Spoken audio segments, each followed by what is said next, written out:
Hello.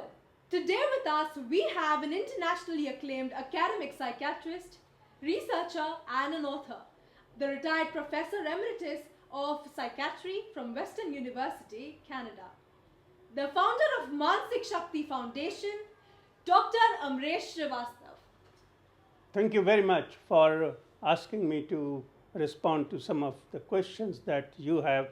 And in fact, it's everybody's question. It's time when students are moving in the university in month of July.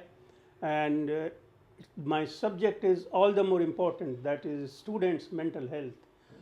And in our country, there are about 22 crores people who are either in school or in colleges. It's about more than population of a state. And if you know how many of them have mental health issue, it's surprising. Our national data says that about 15% of them have one or the other mental disorder. If we see the studies, about 50 to 60% of them suffer from moderate or severe stress, and about 20% of them have depressive ideas, and 10% have suicidal ideas. Such is the problem, and when you talk to people in the university, talk to psychiatrists, nobody seems to have a clear-cut answer. When I started talking to institutions and academicians, we realized, a group of us, that we need to do something which directly taps the problem of our students, and that's the time we decided to develop screening tools. What we mean by screening tools is we can find out who is at risk in a large population. You have a class of 100 and 200 students, you do certain tests, and you can find out who is at risk and who is not at risk. Once you find out who is at risk, the college, the counselors and others can monitor, can provide special support to those students, and they can be helped to develop their mental health. They can perform best in their academic, because one definition of mental health is that mental health is something for academic excellence. You improve mental health, the performance in the colleges and career improves. You develop mental health problem, your performance goes down. Such is the close connection between mental health and students' performance and academia. And therefore, students are a precious population. They are unique in the sense not because of population, but because their brain structure is such which is undergoing a lot of maturation. Besides that, their personality is developing. And more important is that there are about 50% serious mental disorders which take birth during the age of 14 and 17.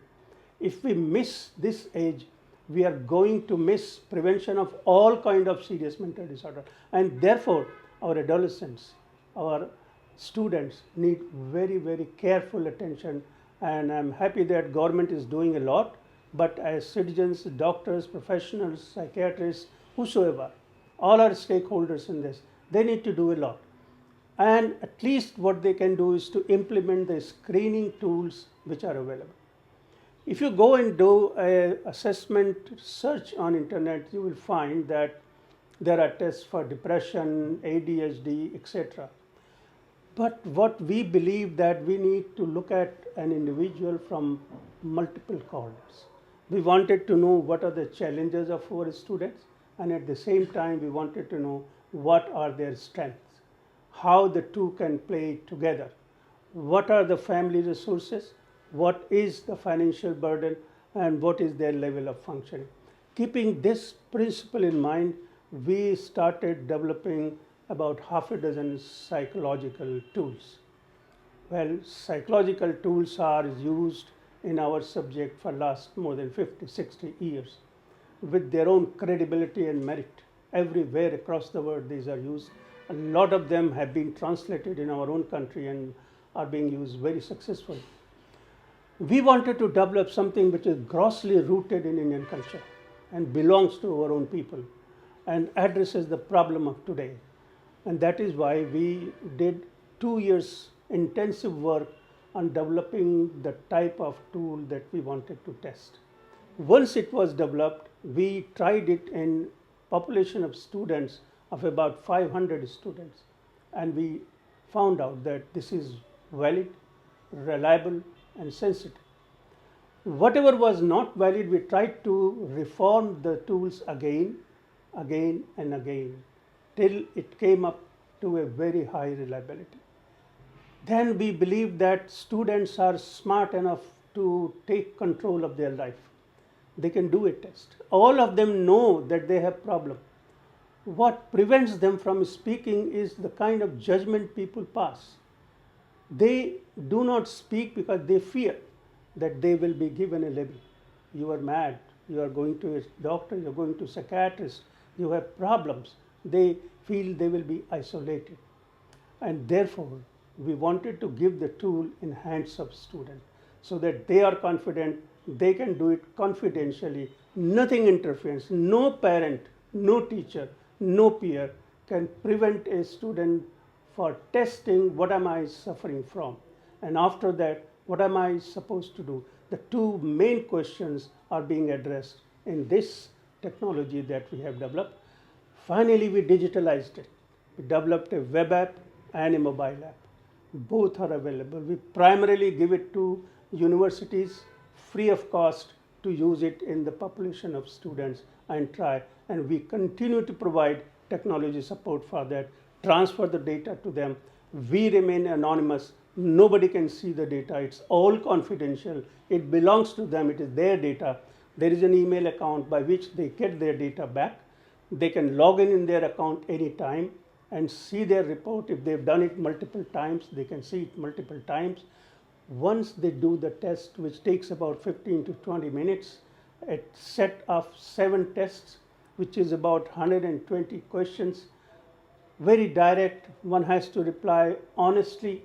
At the end of that, they get about 5 to 7 pages of report, which tells them what is the abnormality, how severe is the abnormality, what needs to be done, what are the challenges they have, what are the protective factors they have.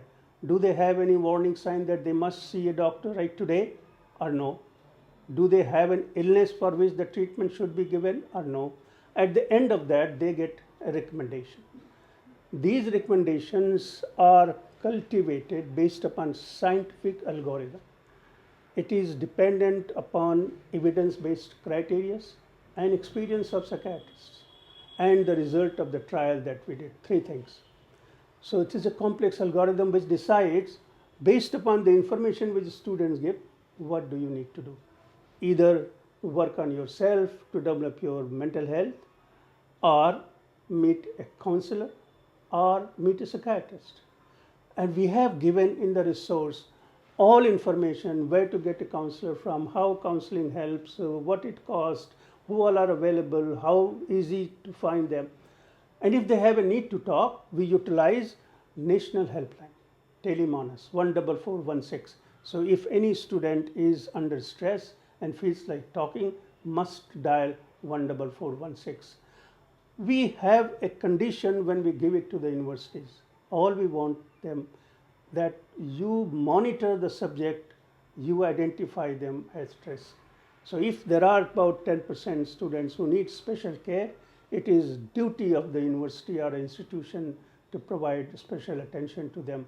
This test is a very positive, optimistic test, and we hope that every student will use it in times of despair, anxiety, and distress, and will be benefited.